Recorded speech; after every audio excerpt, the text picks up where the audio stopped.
It's Clark and Perry on the case. Da-na-na-na. Clark and Perry do what it takes. Da-na-na-na. Clark and Perry investigate. The activities and interests of local artists in the Windy City's finest throughout both Lethbridge and Medicine Hat, Alberta. Available on TELUS Optic TV on demand, VidFlex, YouTube, and more for limited time only. Terms and conditions apply. Da-na-na-na. Let's just kind of showcase some of your work. Maybe let's start on this side because this looks like a familiar face. Yeah. I think. So this is a self-portrait? Yes. Yeah.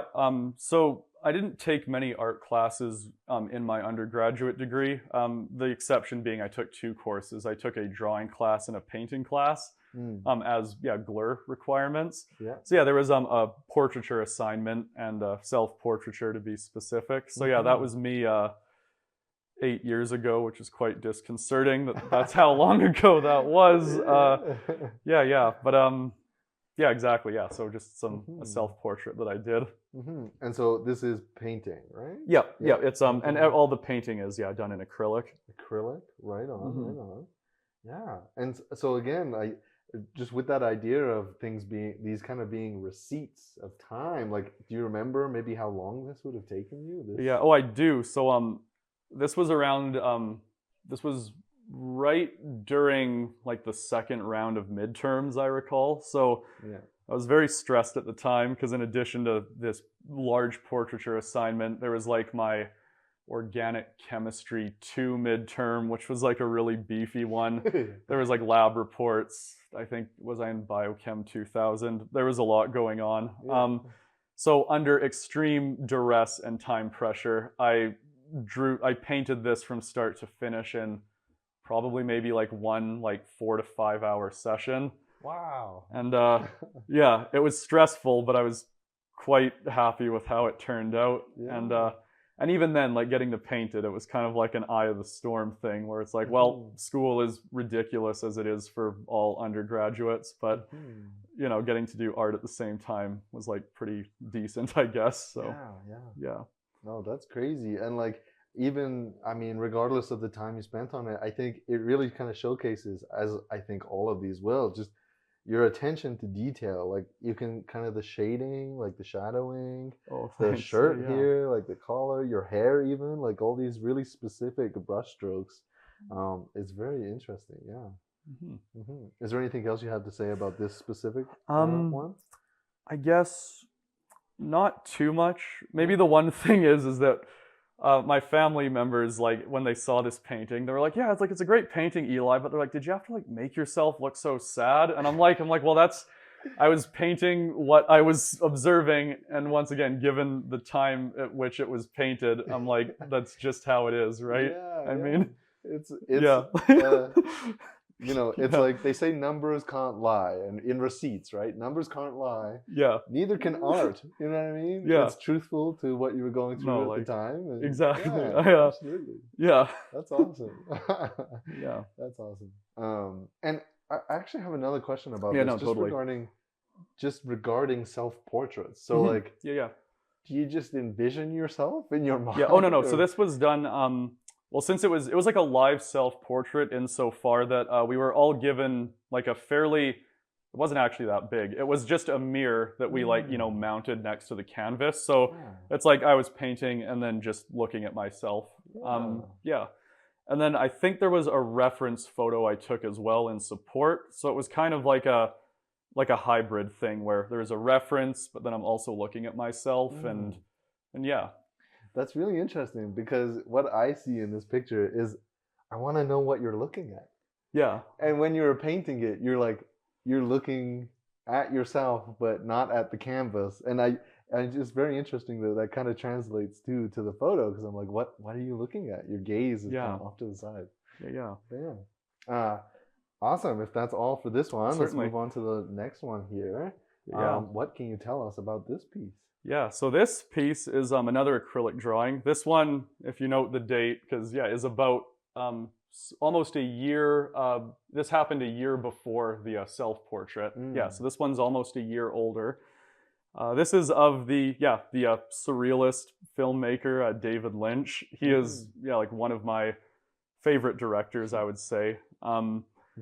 Yeah, and I guess it was during Christmas break during university. It almost became somewhat of like a ritual of mine, I'd say, that between really hard semesters, when I finally had enough time to like relax, I would kind of get to go all in for a week or two, just doing a slightly more ambitious art piece and maybe kind of recharge in that way. Yeah. And so then that's when I did David Lynch here. And like one thing that strikes me is it's very black and white, even like the magpie here, right? But then there is a pop of color, and so I'm just wondering, this is obviously deliberate for some reason. Can you speak to that at all? Okay, kind of, I think. Yeah, so one of the things about, I guess, David Lynch and with like the type of filmmaking he did, which was heavily inspired by surrealism, is that a lot of the time in David Lynch's films, like he employs, I guess, what's called dream logic, where the way images proceed in his films, or even just the way like lines of dialogue or like visual motifs go, they're often like kind of in non sequitur, where like they do make a type of hallucinatory dream logic sense, but they don't necessarily like deliberately mean something logical, like in the way that things would be logical in waking life, I guess.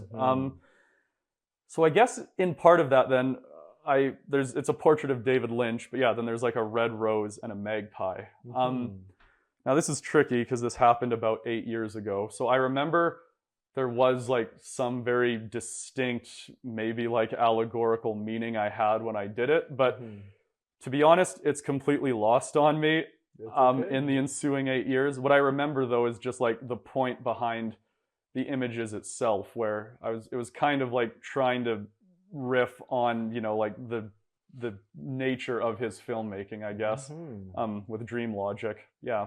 Awesome. Yeah. Oh, that's awesome. Cool. I think the next one, actually, I'm going to jump back. Oh, yeah, here. yeah, no, certainly. You can, want to lift that up, or... And this is another one.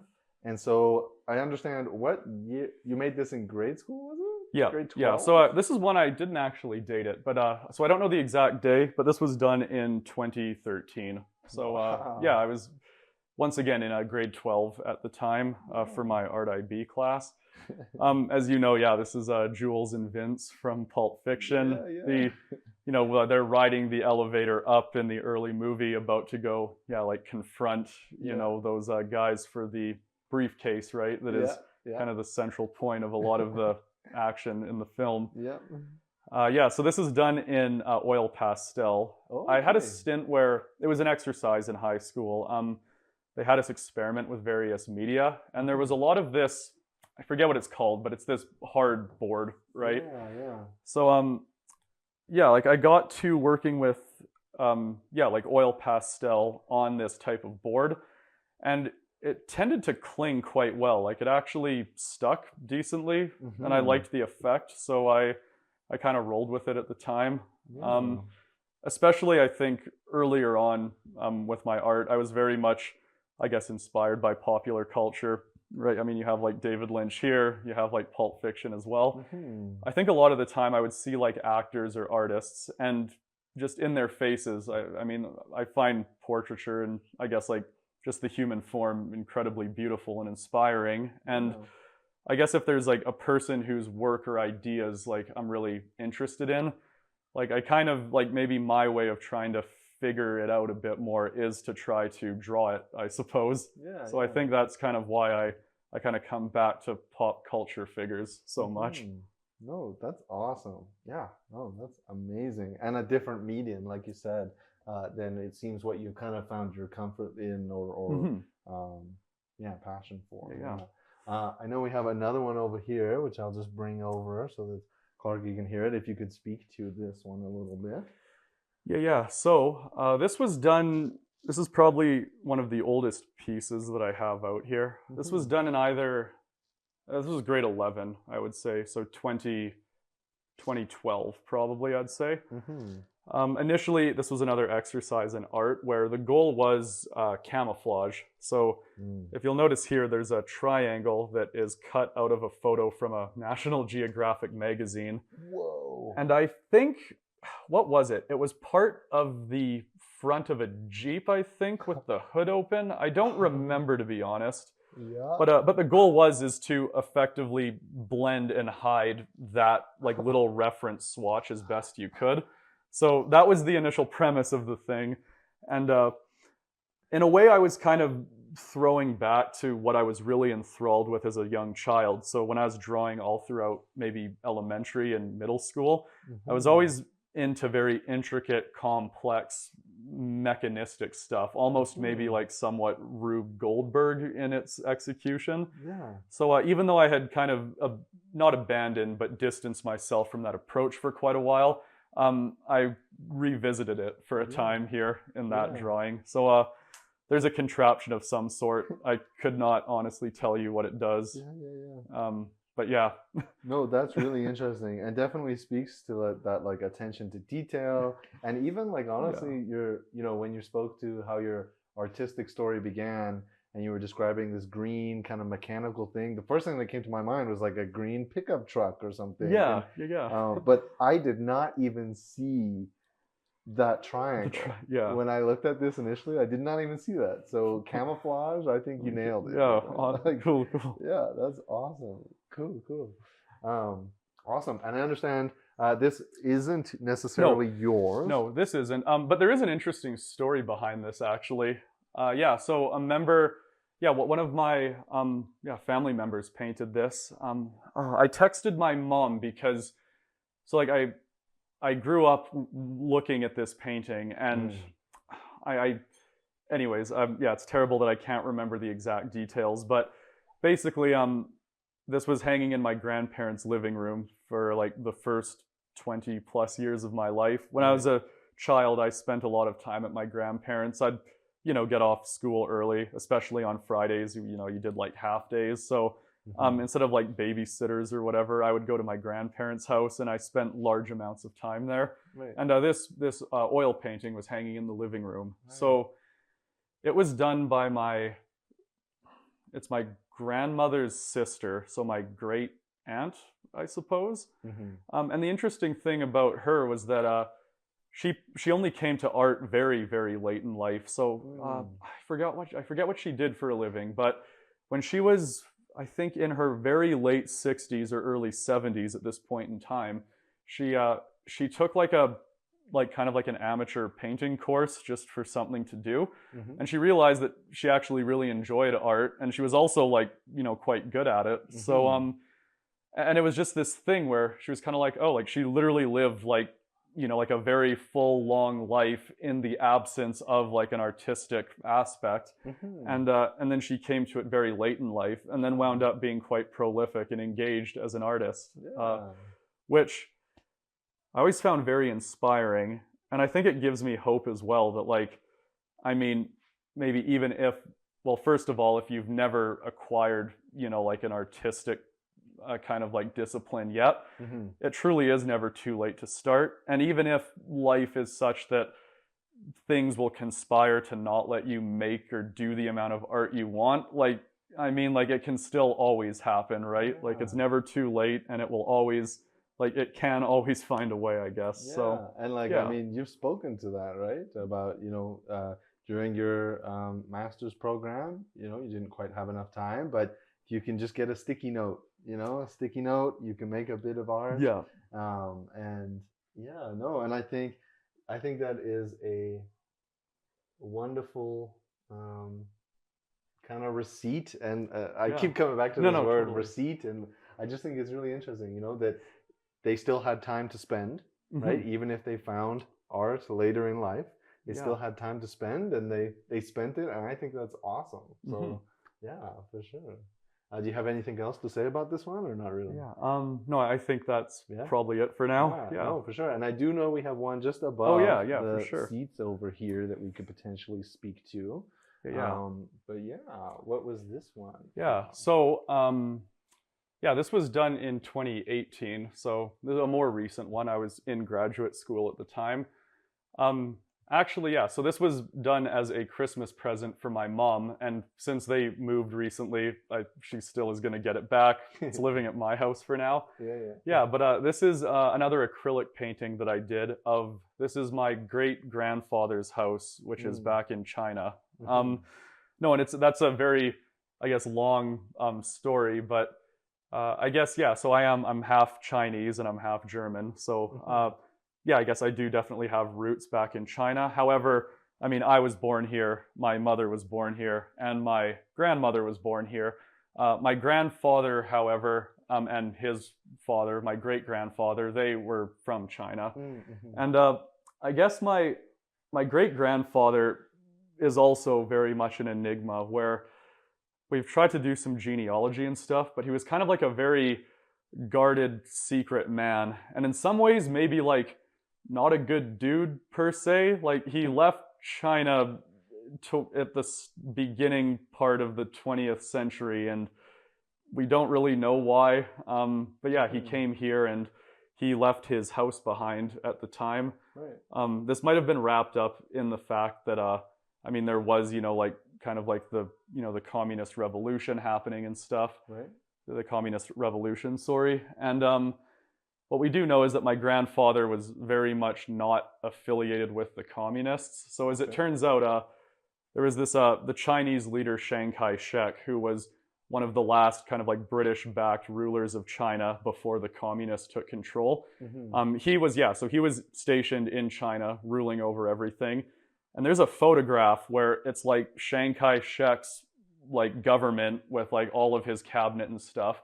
And my great-grandfather is like 6 people down in the front row from him. So it's like he had connections and like he was probably involved in like some not great things. And then given the way things like politically developed in the country, there's possibly an element of he was no longer welcome there. For sure. Yeah. But so as a result though, like we had family in China that we were very long estranged from. And there was a picture of this house, and there was a picture we had of my grandfather when he was like a baby. He was maybe like 2 or 3 years old, standing on the porch of this house somewhere in China, but like none of the members of my family had any idea where it was. But then in 2015 my mom and my dad took a trip back to China, and through this very like drawn out complex process involving translators and a guide and stuff, they managed to like just ask around and like suss out where this house was, and they found it, like, which was crazy. And especially like they found it where, like almost, like a century after my grandfather was like living there, yeah. So my mom took a picture of it, and then from that picture I painted that. So yeah, that's really interesting. Wow. Yeah, thank you for sharing all of that. Yeah. And then I think you have kind of portfolio things that we can share I guess just as briefly. one last kind of overview here. Yeah. So I might turn this just a little bit.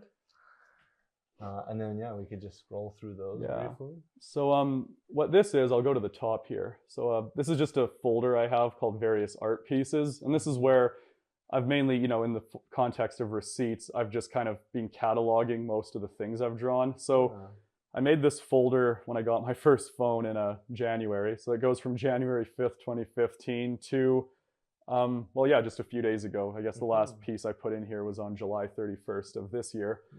And David Lynch actually was the beginning. So that was the first painting I put in. And that's right here. That's cool. No, and then what I have here is that these are just most of the sketches that I've done in the ensuing 8 years. And I guess on the note of like putting aside time to do the things you want, I know at first blush this does look like a lot of drawings, and in a way it is, but when you really think about it, this is like over 8 years.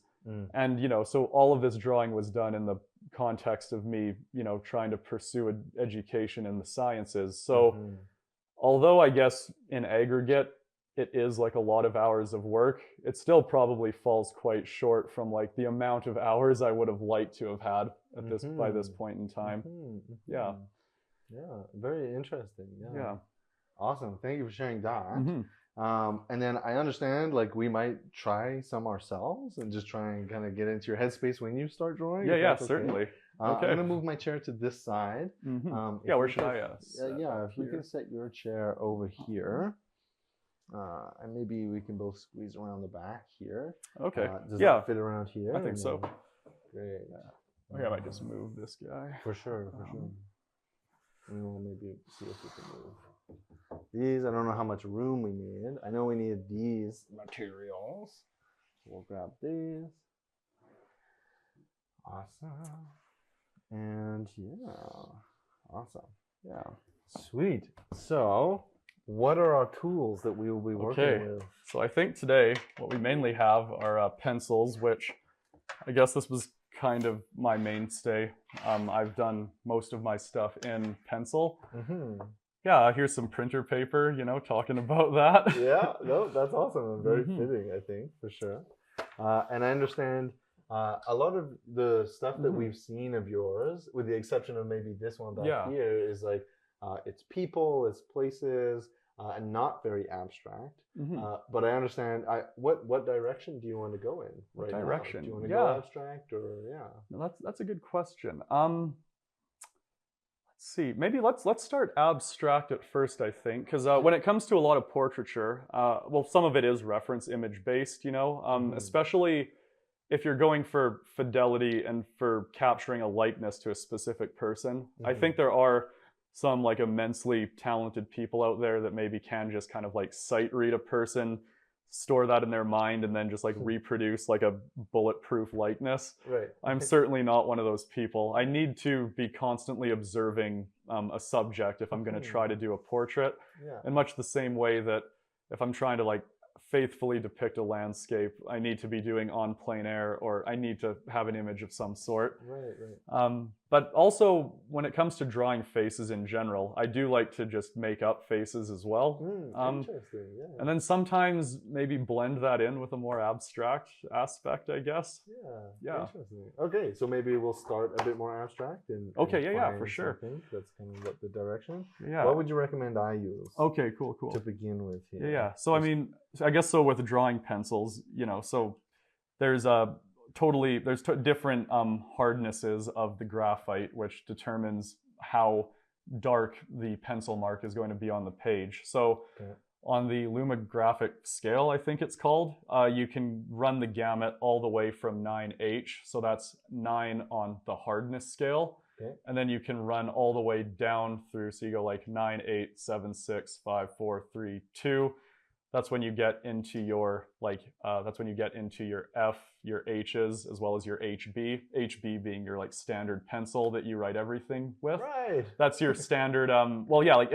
It's not super dark or bold, and it's not super light either. It's just like a good writing caliber.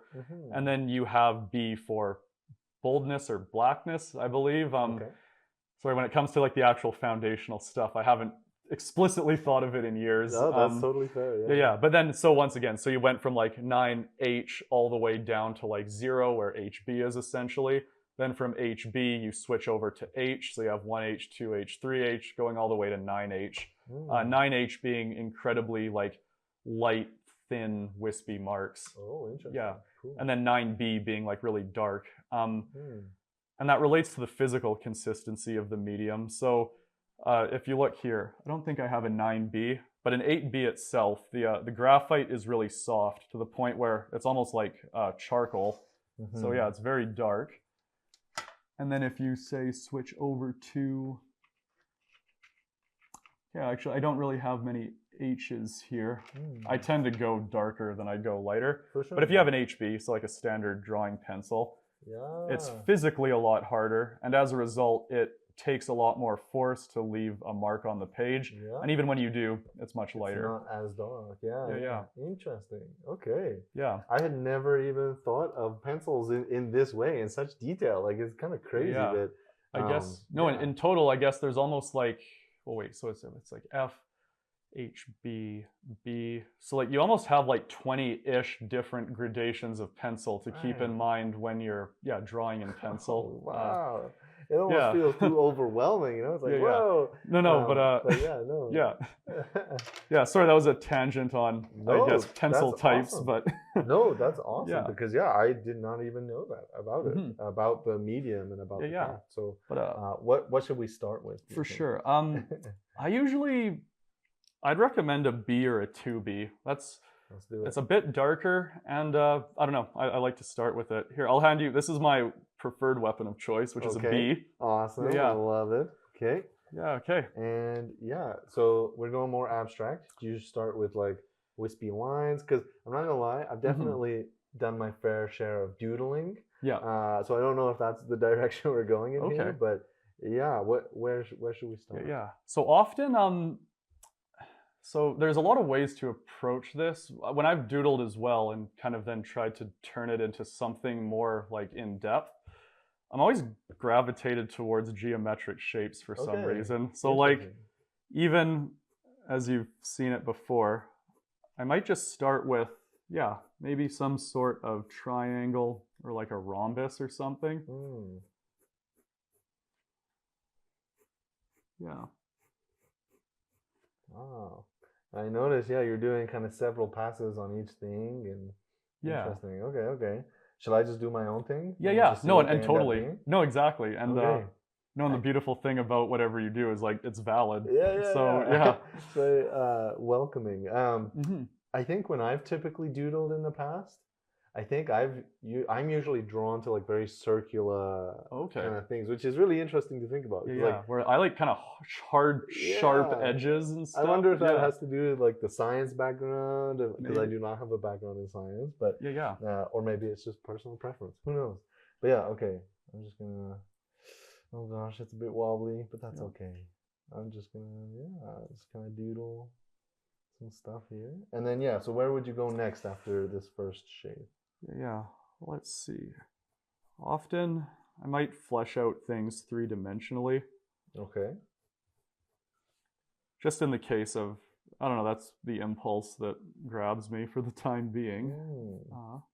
That's really interesting, because I do these shapes, and three-dimensionally, like, I don't know, I kind of, with the lines, I feel like I'm drawing something three-dimensional, but Yeah, it's no, just- like it already like inherently almost has a bit of maybe like of that dimension in it. Yeah.